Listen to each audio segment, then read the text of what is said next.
වෙනවා සරසවි පාරාදීසයේ අපේ YouTube channel එකට. අද මම කතා කරන්න යන්නේ opposite words. එහෙමත් නැත්නම් විරුද්ධ පද ගැන. පාඩමට යන්න කලින් මතක ඇතිව subscribe button එක click කරලා like එකක් දාගෙනම අද අපි අපේ පාඩමට යමු. Tall. Tall කියන word එකේ opposite words එක වෙන්නේ short. Tall කියන්නේ උස, short කියන්නේ මිටි.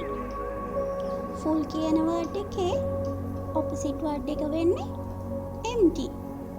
Full කියන්නේ පිරීලා, empty කියන්නේ හිස්. Clean කියන word එකේ opposite word එක වෙන්නේ dirty.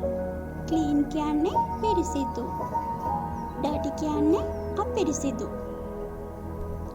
Dry කියන word එකේ opposite word එක වෙන්නේ wet. Dry කියන්නේ වියලි, wet කියන්නේ තෙත. Few කියන word එකේ opposite word එක වෙන්නේ many. Few කියන්නේ පොඩ්ඩක්, many කියන්නේ ගොඩක්. Big කියන word එකේ opposite word එක වෙන්නේ small.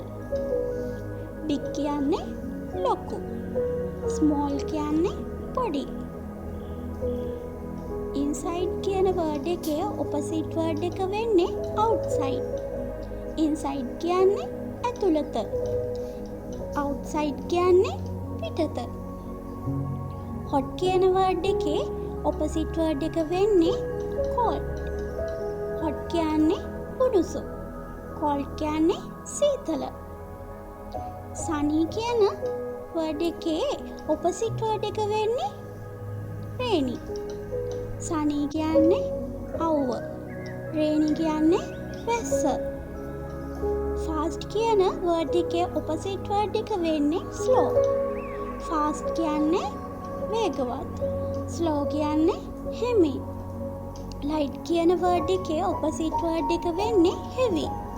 Light කියන්නේ සැහැල්ලු, heavy කියන්නේ බර. තවත් අලුත් වීඩියෝ එකකින් හමු වෙමු. Bye bye.